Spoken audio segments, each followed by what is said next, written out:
Hello, everyone. Welcome to today's edition of Indiaspora's Tech Talk. I'm Amita Siddiqui. I'm the Director for Programs and Operations here at Indiaspora, and we're bringing you another exciting installment in our virtual series showcasing cutting edge innovations from the Indian diaspora. Today's episode is part of our Global West and Canada series. And so I should mention right at the top that Neha Diwan, who is our SVP and General Counsel, who leads our Global West work, is under the weather and unable to join us. But we're all here and we're excited for today. I see some new faces, so welcome everybody. Let me give you a quick rundown of what Indiaspora is all about. We're a nonprofit founded 13 years ago by Bay Area entrepreneur, philanthropist, and community builder M.R. Rangaswamy.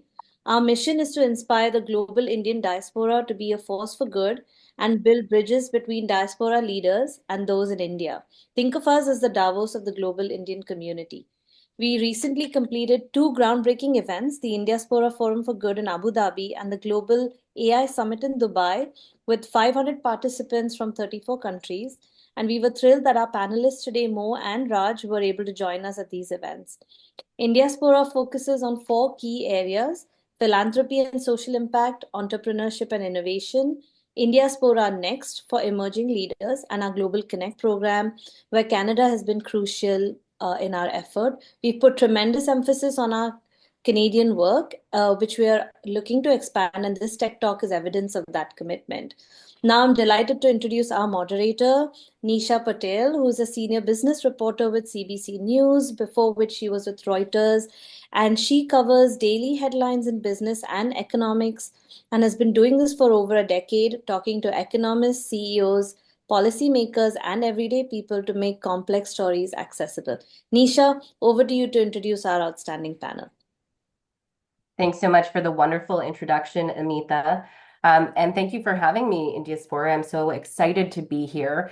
We have two excellent panelists today. I am going to have them share just a brief bit about their own journeys because it is so wide that I want them to focus in on what they feel was most relevant to this audience. So I'll start with Raj Narula. Please tell us a little bit about the past decades that you've spent as an entrepreneur and what brought you here today. Perfect. Thank you, Nisha. Good morning, and as I'm in India, but good evening to everyone. Currently, or my background is truly engineering to becoming an entrepreneur, which has been for the last almost 40 years. I didn't spend a lot of my time in corporate. I spent about 4 years and then decided this is not for me. I prefer to become an entrepreneur. So Anisha, my brother and I set up Indian restaurants, believe it or not, in Canada, and ended up becoming one of the top 100 restaurants of Canada, which in its life of 32 years served every sitting prime minister of Canada to rock stars like Bryan Adams and others. So it was a great segue for me to kind of start my next career, which was in tech. And that led me to a startup in building antennas for GSM networks back in 2002, raised about $30 million then. Company was acquired by an American company and then moved on to setting up a services company, which I exited, in 2015. So since that point, I've been a consultant and working on a lot of areas of social impact that really bring a lot of value to all of the folks that we work with. Thanks so much, Raj. We'll go to Mo. We're seeing a little bit of flickering on Raj. He's in India right now. So Mo, why don't you take it away with your background? You good, Raj? Are you okay? Yeah, I'm good. It's the power. Perfect. Yeah, glow in the dark. Yeah, I'm in Dhar, India. So sorry, guys. No worries. That's okay. We'll keep it going, Raj. Don't worry. Thanks. My background's, I came to Canada and basically been fortunate to have built and exited 3 companies. Started the first one with a services company, built that, exited that, 11 years after that, built another one, exited that. So I've really come to realize that at the third company, we were doing a patient engagement platform for cancer patients. And we were fortunate that, somebody made us an offer and I was like, okay, you know what, this is fun. I love doing this. So after my 4th exit, I realized I don't want to do operational stuff anymore. So now we set up a family office. We invest in different companies and part of the fun for me, the journey is to actually help companies scale. So we're quite actively investors in several companies, and we just enjoy the whole go-to-market, the scaling philosophy. Yeah, that's it. Passing a lot of that knowledge on to the next generation, right, Mo? We try. We definitely try. Yeah. So, both of you have had such long, storied careers. Raj, what would you say it takes to be a successful founder? What it really takes is grit. It takes a lot of grit, a lot of patience, and I call it perseverance as well, because the patience part allows you to kind of take a step back and say, nothing's going to happen today. I can't push this today, because you're not, some of these things are not in your control. You're actually waiting for your quote unquote in a startup environment. I'll give you an example of my antenna company. Before we even launched, we actually had a letter of intent from a buyer for buying the product. We hadn't even papered the company. So, there was an example of a pull coming in. But most of us doing startups are not so lucky. So we end up with actually having to go find those clients who are actually willing to take that first proof of concept. So as an entrepreneur, you've got to be ready to wait it out. I camped at my second company, which was a services company. We were bringing technology to India. Now imagine going into an office trying to sell something to someone, and you've done probably 18 visits to them before they actually purchased. We would have given up. Anybody would have given up after 2. But when they gave us a purchase order, they said, the only reason we're working with you is that you actually came in and you had respect, you never pushed us, and we want to work with you. So it was the ability for an entrepreneur to build a friendship, build a trust, and then do business. And I find sometimes it doesn't happen that way, but most of the times people will buy from people they like. So as an entrepreneur, you got to be prepared to actually put it all out. So, Mo, have you found that there are certain qualities in the entrepreneurs that you're working with that are common? So I mean, the usual stuff with grit, resilience, everyone talks about, those things. That's fine. I'll emphasize on 3 qualities that I look at. One of the first quality is momentum. You got to keep building, experimenting, learning, and keep on building. It's just that continuous, relentless pursuit of building something all the time. Things will go wrong, things go right. But if you keep learning, you're moving out of the game. You got to, because while other people are thinking, you got this, just keep building. That's the key, right? Number one. And, I don't believe in 100-page presentations, all that's great, but you got to actually get the job done. Right? If you don't experiment with it, nothing's going to happen, right? That's number one. Number 2 that I see is obsession.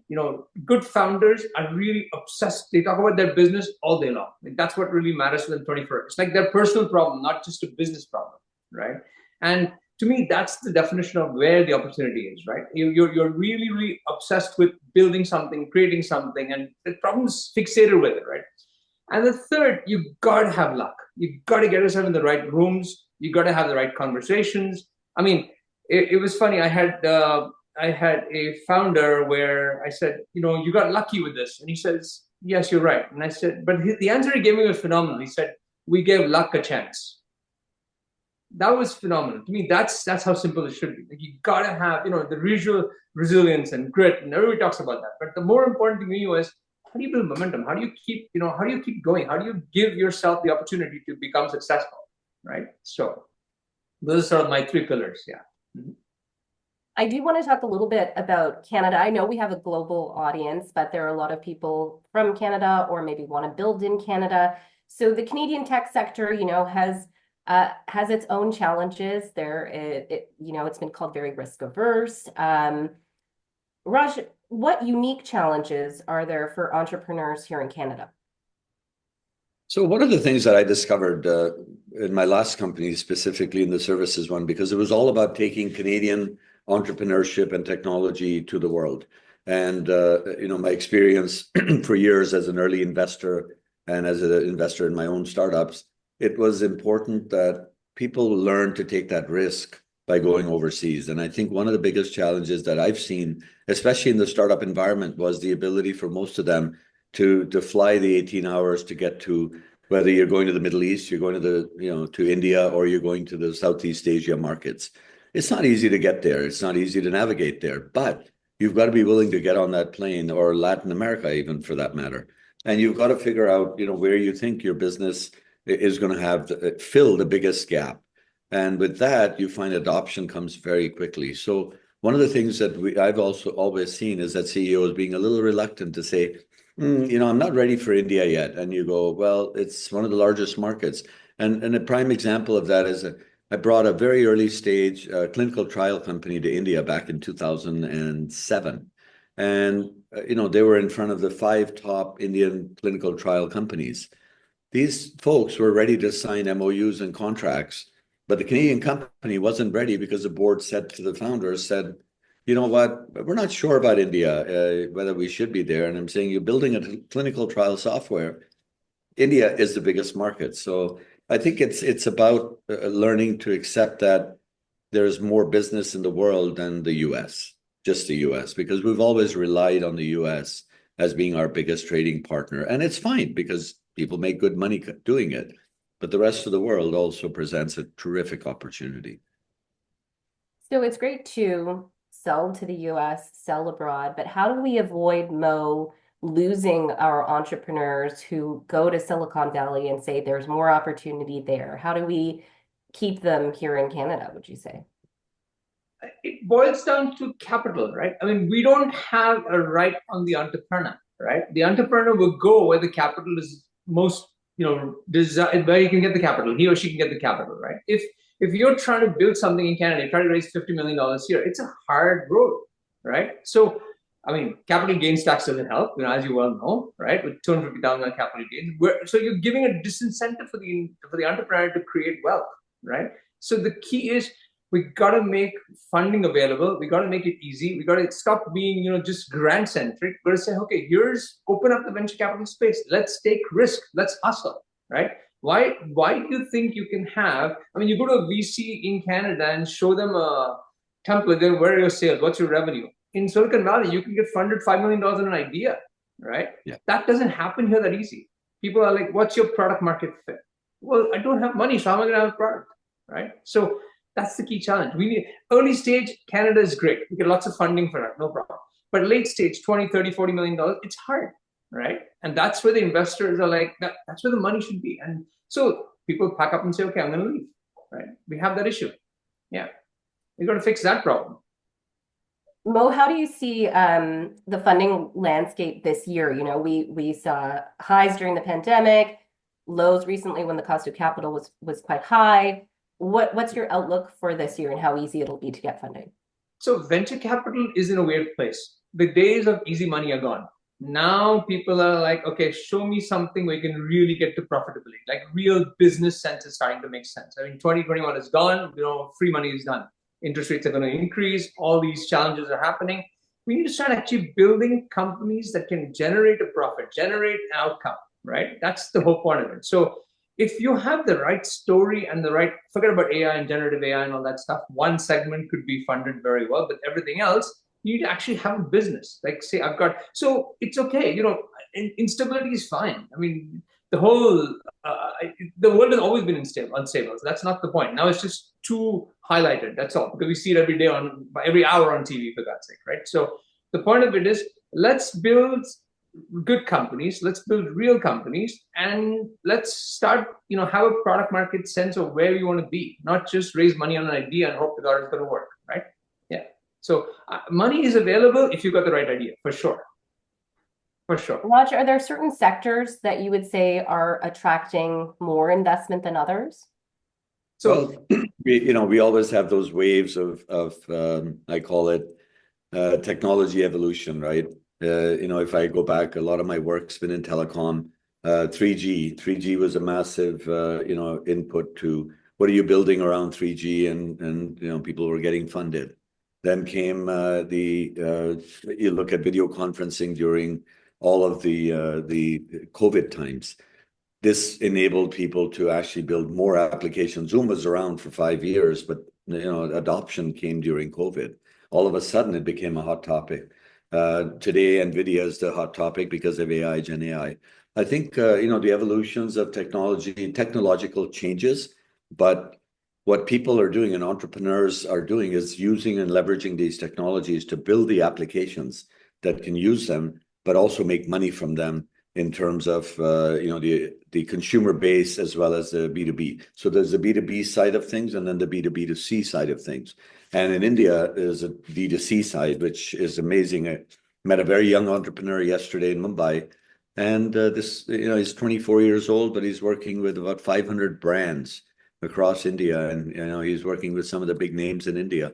But they're creating that opportunity. So I think the evolution of technology is really an enabler, and what people do with it to actually leverage it and use it to serve people that actually impact people on a day-to-day basis is what wins. Mo, what about you? What are you gravitating towards? So generative AI, so AI with actual use cases, those are opportunities right now, right? In the days of just building a chat GPT for something, that's gone, right? You got to actually have use cases in AI that's being created.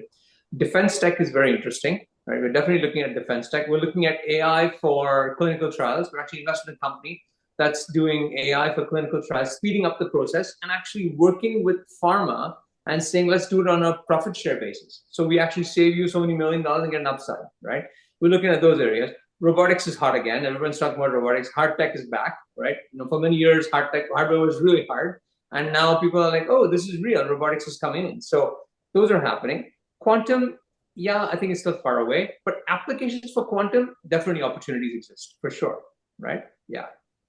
So we do have a couple of audience questions coming in. I am going to throw them in where they fit, and then we'll take more at the end. So one guest asks, how are Canadian venture capital firms and angel investors supporting Indian diaspora-led startups in emerging tech sectors? And, I've done a couple of stories over the past few years about angel investors that are led by women. Here in Toronto, we have Brown Girl Angels. We have a few others that are investing directly in minority startups, women of color.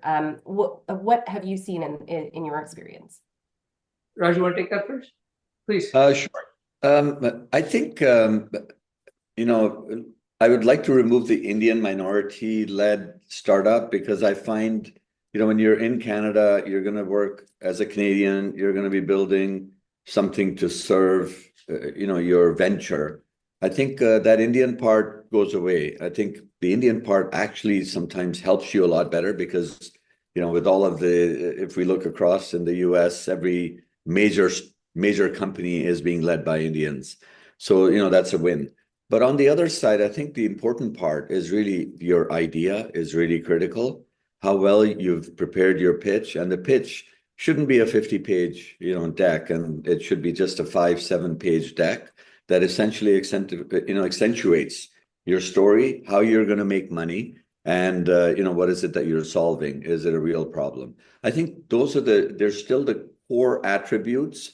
In between my two companies, the product company and the services company, I actually created a small business about helping companies raise money. In 1 year, I helped raise about $46 million for young companies, which was seed, and we had a couple of Series A's in there as well. But the key was the seeds, because the Series A is a lot easier if the seed is done right and executed. So, to an aspiring entrepreneur, I think the important part is have a little bit of a plan, which demonstrates you don't need a 5-year plan, but a 1 year, 1.5-year plan's got to be solid, and your team's got to be solid. If you'd have a gap, address the gap. So these are the things, and they help you to get that funding. That's been my experience. We had no challenge raising money. The key was really how you packaged it. Well, what about for someone who wants to try to get in the room, who just doesn't have the connections? VC is a very closed circle. What advice would you give them? Relentless pursuit of keeping building. You have to keep building. You can keep working to meet people. People will give you meetings if your product itself speaks. They see progress, right? Everybody wants to see momentum. So if you keep building, you keep progressing, the word will get out. You have to believe in that. If you go make a meeting and somebody refuses you, it's okay. It's fine. They'll do it again. Just keep working at your project. That's the key. Because we know that initial seed funding is lots of it available. There's lots of angel investors in Canada, and that segment we got that right for sure. We got that right. The ecosystem is good. The government funding is great. So in fact, one of the detriment to fast growth is also government funding. If you have too much grants and credits, you've got too much money coming from it, it's easy, right? You need to hustle, right? You don't hustle, you're not going to get there. So tell all my entrepreneurs, I mean, listen, you got to hustle.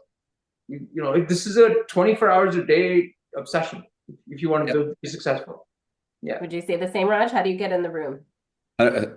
Look, for me, I'll give you an example. LinkedIn. You know, LinkedIn's a terrific tool. It's probably, it's not used enough by people in the appropriate manner, in my opinion. I find, look, if you're going to start up a business, you know, pay the extra, get the premium account so you can actually direct message people. But when you direct message someone, be specific, be clear, be transparent. Don't beat around the bush. This is what I'm doing, you know, and why are you going there? Because you're going through either a connection or you're going through on your own. And to Mohit's point, you know, reach out to them. If they turn you down, it's okay. But what I used to do was I would look at the company, I would look at the person I'm targeting, I'd look at see how many connections I have, who's my best one. I'd reach out to those connections and say, you know, how well do you know this person? And most of the times, I know them well enough. Would you mind making an intro for me? And here's what I want to talk to them about. So, you know, that process worked very clearly. And I found, you know, 70, 80, 90% hit ratio of people actually responding. And to most point, if you don't have the right idea and if it's not, you know, something that will fit for them, you walk away and that's perfectly fine. But you keep going. Yeah. I can add one more thing to that is even Twitter, X, whatever it's called now. It's you can follow people on X, actually reach out to them. I talked to a founder in India and he said, I raised all my money reaching out to people on Twitter. And I said, how'd you do that? He goes, I didn't know anybody. I just kept messaging them saying, this is what I'm building, kept sharing progress, and it worked. And that's exactly what it is. It comes down to the basics, absolute elementary stuff. Yeah. So I'll ask you then at this point, you know, when people are trying to grow and build, at what point is there a time you throw in the towel? Like when do you know that something, because failure it does happen, right? Sure. At what point do you say, okay, it's time to quit? Either of you. I can give you a prime example. So I mentioned my restaurant business. You know, my brother and I started that back in 1984. But, you know, I had exited the business, meaning on a day-to-day operation, probably 14, 15 years in, and I moved into tech and I've been tech since. But, you know, you still own a piece of that pie. And 2016, you know, we made a decision that, look, we had a really good run. We were a top-notch place, but there's no, you know, the next generation is not interested in this business. So it's about time that you decide you don't want to do this anymore. So time to exit. So we sold off one of them. We had two. And the other one, we own real estate. So we decided, you know what, this is the time to pack it in on a good note. And we left a legacy. And that's it. You make that decision. But, you know, the day the decision was made, it was a really hard one. Because, you know, you don't want to lock that door and saying, I'm done. But what you do want to do is you want to leave on a high note for yourself saying, did I do the right thing? And I think 6 months later, Nisha, it was the right thing. Because 3 years later came COVID. And I think, you know, half of the businesses got burnt so badly that, you know, there was no recovery for them. But for us, we were able to lease out our places and they're thriving restaurants and everything's working great. So I think it is hard to make that decision, but don't be afraid to make the decision because in hindsight, you know, as we all say, it's 2020, but you don't know what tomorrow holds for you. So, you know, you take the leap of faith, you've made a decision, stick with it, and then move to the next stage of your life. Quitting is simple, but not easy, right? What do I mean by that? Is depending on at what stage of the business. If you're working at something, it's not working. Is it giving you energy or is it taking away energy from you? Right? If it comes to a point where you still have the energy, well, keep going. If you feel that it's not working because it's just not giving you the energy, then it's time to look at it and say, okay, let's figure. You can pivot. You can, you know, no. In my experience, no business that I've invested in from the beginning at you know initial stages to getting product market fit has not pivoted. They generally tend to pivot. So you have to be ready to pivot. You know, just holding on to your idea means nothing. Now, quitting when the company is doing well and you sell it, that's also kind of quitting, right? You sold it, right? But it's a good quitting, right? And having done that a few times, I'm like, listen, I don't fall in love with my companies. It's very clear. This is a business. It has to work like a business. That's it. Yeah. We do have another audience question here. How is the Indian diaspora in Canada influencing the rise of impact-driven startups focused on social innovation and sustainability? So how is the... Go ahead. Personally, haven't come across too many of them, to be honest, for myself. I do meet a lot of people that are looking to create an impact, but I haven't come across as many startups that are having that social impact. I've seen tons of them in India. Thanks to Indiaspora, we've met so many in the last several weeks, but I continue to meet more and more of them because many of them are creating that need at the last mile where social impact is absolutely driven. Whereas on the Canadian side, I'll be honest, I have not come across many. I don't know about you, Mo. You know what? You're right. I haven't either. But we've done something where we've used our foundation to invest in some impact healthcare startups, right? And we use that as a basis to say, okay, let's use this as for seed money, right? That seems to be working. I mean, it's still early days. We don't know, but you're right. There's not been a whole lot of that stuff out there. Yeah, I don't see a whole lot. Yeah, I don't know whether it's Indian or in general impact. Climate is okay, but generally impact, I'm not seeing a whole lot. Yeah. Yeah, it's always a tough one to invest in. I'm not saying for me or anyone else, but I found, for example, I have a lot of friends that have set up foundations, and those foundations are actually doing a lot of impact back in India or in Canada. Right. Myself and two of my friends, we had set up a charity back in Ottawa, and we ran it for 5 years, and we put about $1 million into the community. But that was, charitable, that was giving, and it was impactful because we leveraged, where the gaps were. Every year we switched charities to donate our money. So we went from palliative care, we did children's breakfast programs, we did defibrillators in not-for-profit buildings, so a lot of impact. So my view is that, if you've got some ideas, feel free to voice them. There are, many areas. Thai example has, Thai in Canada, we've got a Toronto chapter. Basna's terrific. She's the new president there, and she's a spark plug. On the other side, we've got Vancouver, another one in Ottawa with the 3 Thai networks. And they're big, and the US is massive. So if you're an entrepreneur that is looking to create something in social impact, I would say get out there and talk to people. There's a lot of money on the sidelines that would be willing to jump in. Let's talk a little bit about growth now. Mo, you've mentioned how your passion is helping companies get to the next level. What advice do you give them? In terms of scaling? Yeah. So you have to find something that fits, right? It could be your product, your customer, your marketing, your channel. Sorry.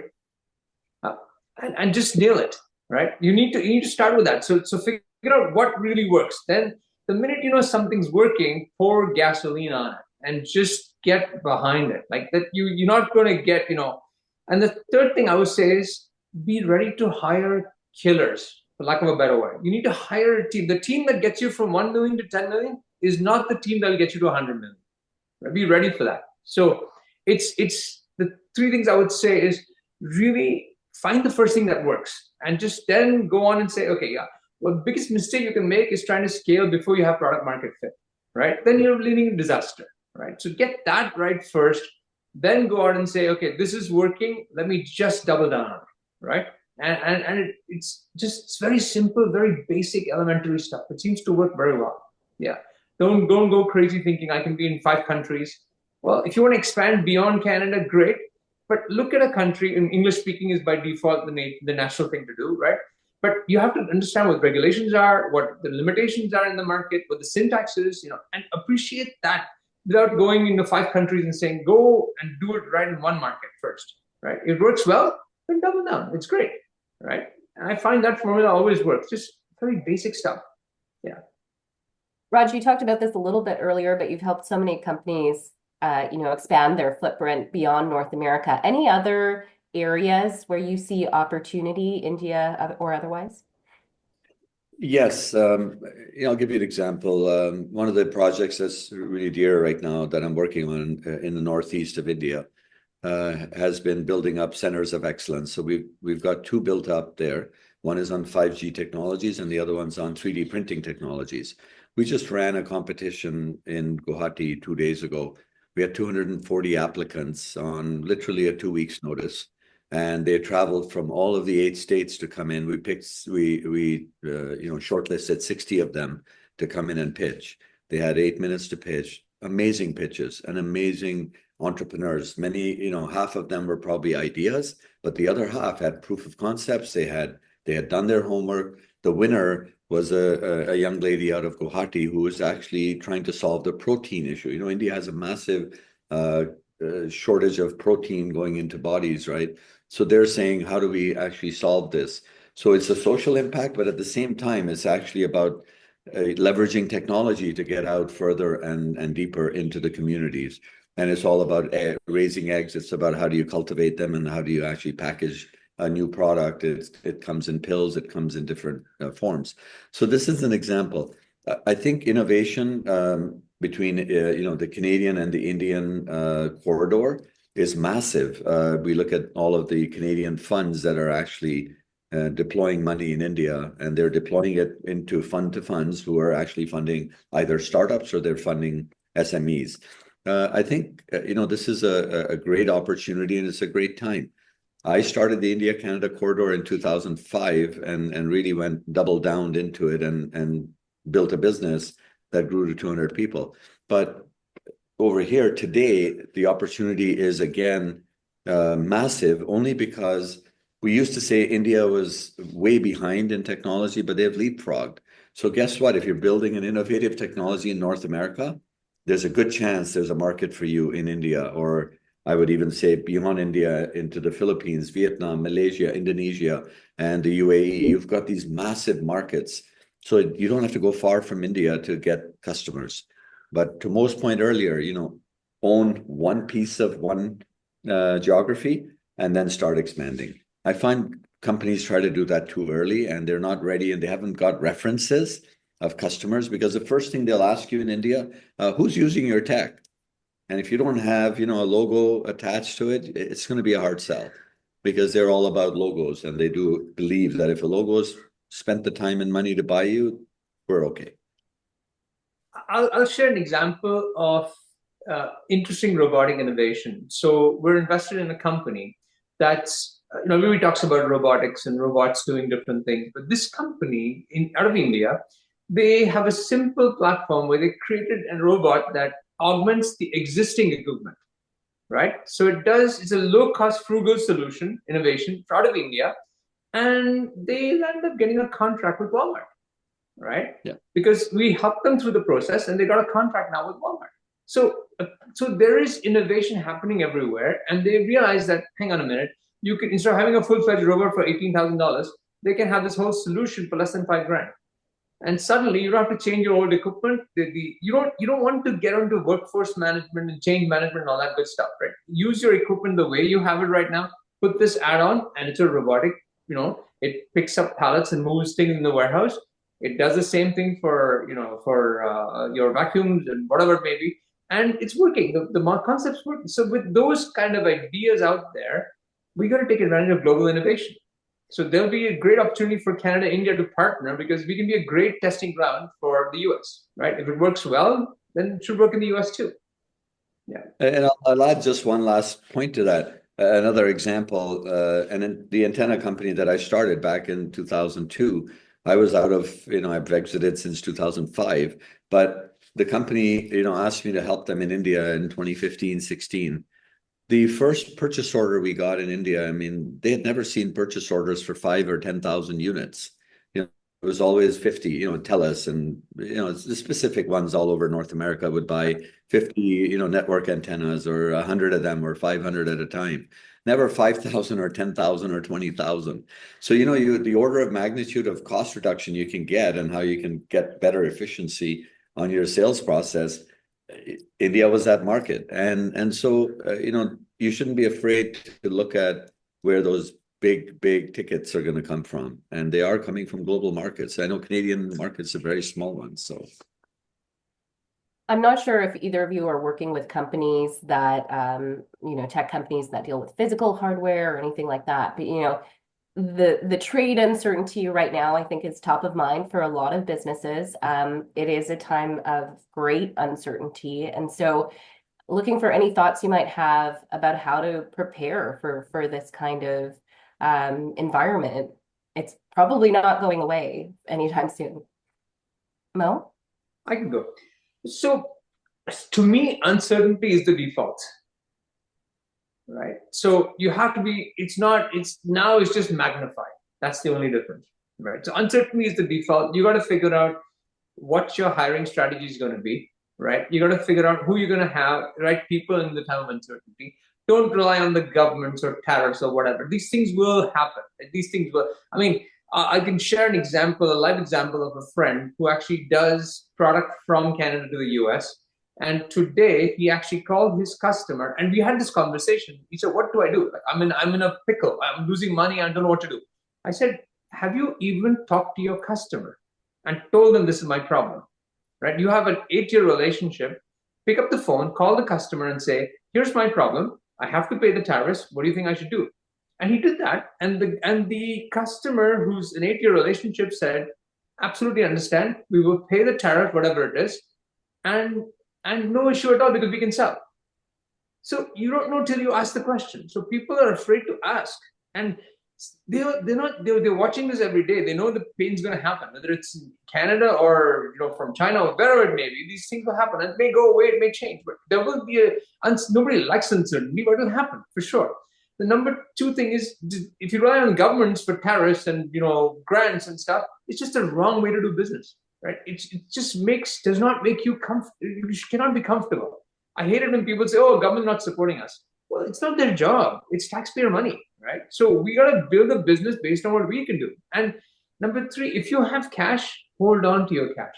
Because cash gives you options, right? Yes. Hold on to your cash, figure out what you can do with it, and utilize it very, very carefully. If you have a line of credit, don't touch it till you need to.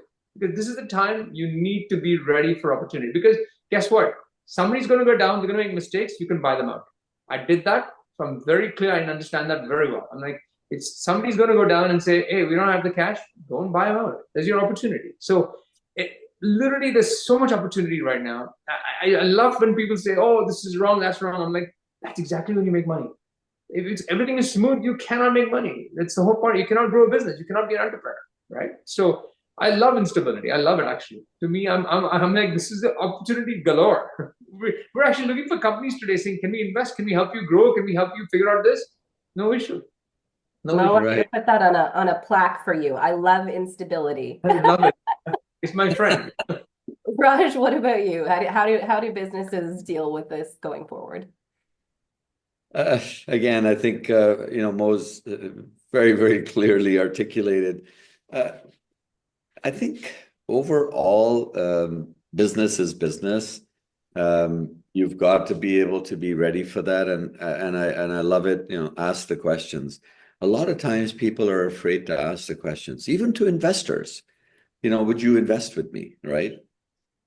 Simple sentence, and you'll know where you stand. The person's either ready. You don't want to ask that question too early, but you should have done your 1 step and 2 steps. But please don't be afraid to do that. And it's the same for customers. An example is, when we were bringing your question was related about hardware products. We brought 3 of our first 7 companies we brought into India had hardware products. And 2 of them, we had challenges because there were restrictions, microwave backhaul. We had to have a 7-month testing process to ensure that it was cyber friendly and it wasn't, leaking information out the back door. And that called for massive testing that required and a cost. So we did exactly what Mo said. We went to the customer and we said, how are you importing the other products today? And they said, oh, we direct import. We're not asking any questions. Great. Would you, let's have a look at this product. And they we made a direct deal with them. We didn't have to sell them through an Indian company and sold direct. So it alleviated that problem. But if we hadn't done that, I can guarantee you, we would have spent $1 million getting the testing done with no recourse or no way to recover that cost. So you've got to do your homework. You've got to ask the questions. And to me, nothing, that's solid golden advice. So I have a simple saying, if I may. The first step to any meaningful pursuit is to severely underestimate its difficulty. That's what makes business happen. Great. So Yes. We do have another audience question here, basically asking how, in light of all of this tension and rising tariffs, how can Canada and its tech sector leverage these geopolitical shifts to attract and retain highly skilled Indian talent? Just going to let maybe one of you go for that. Sorry, could you just repeat? Yeah. Yeah. So, is there a way for Canada's tech sector to attract and retain highly skilled Indian talent in light of all that's going on? Maybe is there an opportunity there? I would say 100%. There's no gap for skilled talent. The opportunity exists in every sector. So whether it's banking today, if we look around the spectrum, it's becoming harder to get the PR in Canada, but they've just opened up another express entry route for certain classifications. So the essence is, when we look at talent has never been a showstopper. Whether you're, Gen AI, whether you're a data scientist, whether you're in any of what I call the specialized professions, and there's a massive gap across the board. But again, the opportunities are generally not, very few ever go to recruiting companies. They end up, they're direct hires. They're again reaching out to the right people at the organizations to be able to get yourself across. I don't believe there's a lack of that at all. Companies are in search of good talent, and nothing stops them. So we've got about 15 minutes left. I am going to say, if anyone has any questions, please send them on through. But I will ask you guys, obviously we're 2 years into kind of the commercialization of Gen AI. Mo, how much of this is hype, and how much of it is real? There's a famous old saying that, in the short term we overestimate technology, in the long term we underestimate it. So there is a lot of hype, yes, but there's lots of use cases being developed. And like I said, the hype stage is going away. The real use cases, AI applications, are really where the opportunities. There's going to be so much opportunity in AI. It's not even, everything's going to be massive, like manifold. So everywhere I look, there's an opportunity. So the time of, let's build something that has an actual use case. Let's create a product that consumers can actually use, or business can actually use. And there's no shortage. Like it fascinates me how much opportunity there is. Every time I talk to people, I'm like, you're building this. Everywhere I look at, I get crazy. I'm like, wow, there's so much. It's like a little, I don't know, it's my little meditation when I listen to people pitching, and I'm like, this is the opportunity. So there's so much to build, so much to do. It's just fun. This is the time where I think AI is going to be everywhere. We're already using it. We don't use Alexa. We use Google. We know it's all AI. But it's more and more of that. Netflix is all AI. But more and more of that's coming. And it's going to be customized for you. This hyper-personalization is going to be normal, right? We're going to expect that. So we're in a very interesting time where everything is so much, the applications are crazy, like just so much fun. And we talk about, NVIDIA having problem, this having issue, whatever.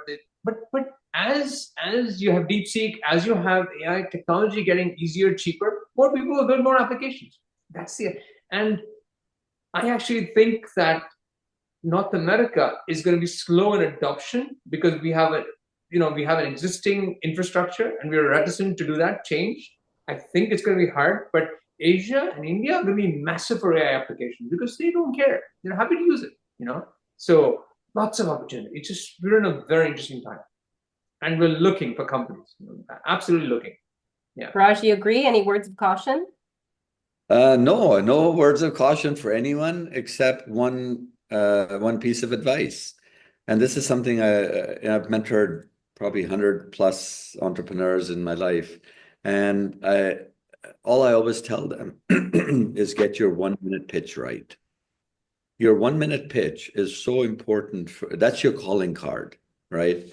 And I'll give you an example of a real scenario I faced. One of the founders of BlackBerry, I was attending an event and this is back in 2002 when I started my antenna company, going up the elevator in Bank of Montreal place.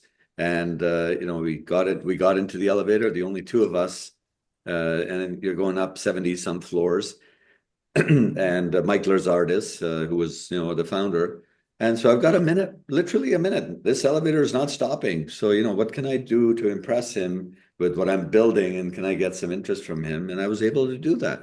So you've got to have your 1 minute elevator pitch. And it's not about the tech. It's about the problem you're solving and where you're going and who maybe your early adopter is. And those three things really speak volumes, because instead of trying to describe my tech does this, and I've seen pitch decks as 3 days ago, 4 slides in, and you still don't know what they do. So I think it's really important to get that right. If you're going to a guy like Mohit, or if you're coming to me, it's important that I understand what your business is going to be, and do that very, very quickly, because you'll get the attention. Otherwise, it becomes it's just a meeting, it's a coffee, and nothing comes out of it. So that's an important thing that every entrepreneur should really, really take very close to heart. That 1 minute elevator pitch is extremely important, and practice it with your family. Amazing. This is crazy. Yeah, amazing. And I'll share with you. I didn't even know that you experienced this, but I did the same thing with Jim Balsley of BlackBerry too, in the elevator, and we made a deal. I didn't even know this, but we didn't even talk about this, but I was in the elevator with Jim and I said, here's what we're doing. And he's like, we're in. And we finished, he said, reach out to this person. And we made a deal. Yeah. It's funny. I don't even know. Yeah. Yeah. So it comes back to the fear, and Mohit touched on this earlier in the call. It's like, ask the question, right? But when you're asking a question, make that question should be really specific, to the point, to make sure who's your audience, right? Yeah. It's your typical business 101. If I'm trying to sell product A, I'm not going to the customer base of product B. I'm going to the customer base of product A, and I will get a hit. And so I think it's really important. Transparency is another one. Don't go and tell someone you have 18 customers when you have 2. 18 are prospects. They're not customers. They're prospects. There's a big difference. So, I'll take a meeting and somebody will say, yeah, I've got 22 customers. Oh, great. Can you tell me, a couple of them? And then they're having a hard time. And the minute they do that, I said, so are all of them really your customers? No, we've got proposals in, but we haven't heard back yet. Great. That's a different thing. You've got me excited. You've got 22 customers, but you don't have 22. So I think it's an important one, but overall, transparency is also important as an entrepreneur. So looking ahead sort of the next 5 or 10 years, what emerging technology sectors do you think Canada could lead globally? Look, I'll take a stab at that. Quantum. I think, Canada has been at quantum for probably 15 years.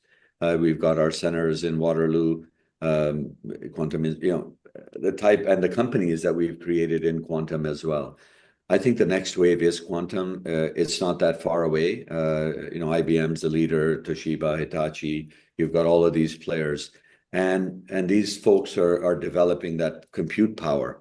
That compute power is going to actually cause a lot of challenges downstream, and downstream means your email, your communications, your communication networks. All of these will be impacted. All of our e-commerce, everything, runs on the cloud. So the essence is quantum with the additional, I call it the super turbocharged compute power that'll come our way. It's going to create massive gaps.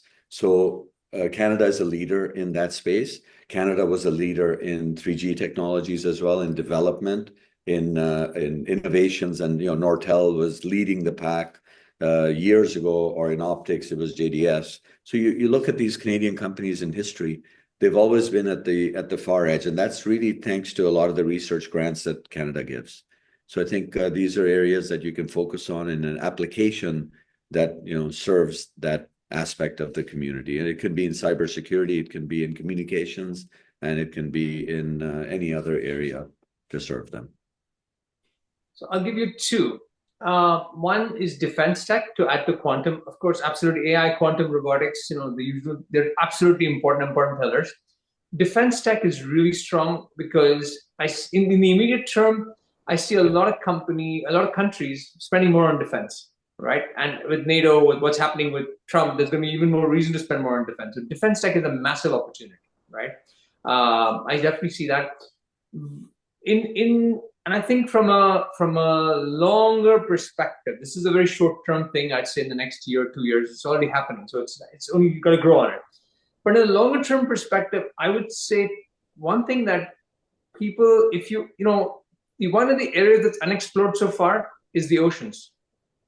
So we talk about space tech being, something 15, 20 years ago. Well, oceans is exactly where there is. It's almost like it's that kid in the room that has these glasses, and and you look back and say, let's peel off the glasses and look and swirl the hair, and suddenly it's wow, there's a new opportunity. So I think oceans are a very big opportunity in the future. So we're definitely looking at that 10 years out, right?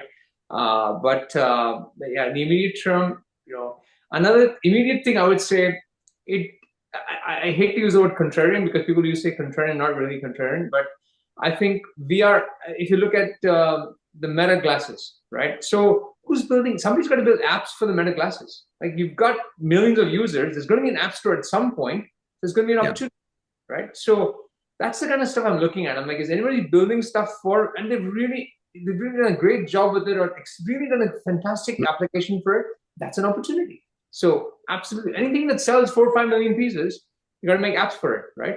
So that's how we see it. Another one that I think, and again, I'm just bringing this on the table from Google was the first to invest, and Meta invested is AR/VR, right? Right. Or glasses, like you just mentioned. I think there's a massive play in that for education and a massive play for training, because you've got specialized training, and when you're looking at very, very rough environments where people can't actually go there, the AR/VR is going to actually create a terrific opportunity. But AR/VR, as we all know, you have a very limited amount of time you can use the headset for. So the essence is you've got to make these very, very impactful and short training. So yes, there is a gap there as well that can be filled. Okay, and I think this is going to be the last question that we do tonight. What role do you think the Indian-Canadian diaspora can play to build bridges between the tech ecosystem of the two countries? And I think a nice note to end on. Go ahead, Mo. First, we got to have a prime minister that understands India. That's step one. Let's fix that first. So if we can fix that, then everything else, the tech will be very easy to solve. There's lots of bridges, lots of opportunities. There's lots of people waiting to do different things. We got to have a meeting of the minds. Yeah, that's very important. Yeah. I'll add to that. I think, the Canadian Free Trade Agreement we can see has gone through, with India, has gone through 18 iterations. And every time, and you hear this from the Canadians, that every time they take one step, they have to take 2 back. But a lot of that, again, I'm not minimizing all the work that's gone into this, but it really is about relationship. It's, you can't fly into India for one day and expect to get business done. If you're coming to India, be prepared to spend the time on the ground, get to know the people. And I'll close by giving another example. A CEO, we got a great meeting with an Indian company that wanted to do big business. Question was asked, what are you guys doing tonight? I'd love to invite you to my house for dinner. Canadian CEO turned it down as we were leaving the room. I said, why'd you turn it down? He goes, I don't want to go to someone's house. I said, but do you realize that that's the only way you're going to get to do business with this guy? This is his way of saying, I like you and I'd like to take the next step with you. And so we literally had to pony back around, and I called the CEO independently. I said, look, we'll come for dinner. Sorry, he thought he had something on his agenda, but we had to make up an excuse, but it was exactly the outcome. When we got to the house, there was good banter and ended up in a very positive thing. So you've got to know who you're working with. And I think, India is that a mystical market where people behave and act in very different ways. You're never in a meeting where the guy doesn't answer his cell phone, right?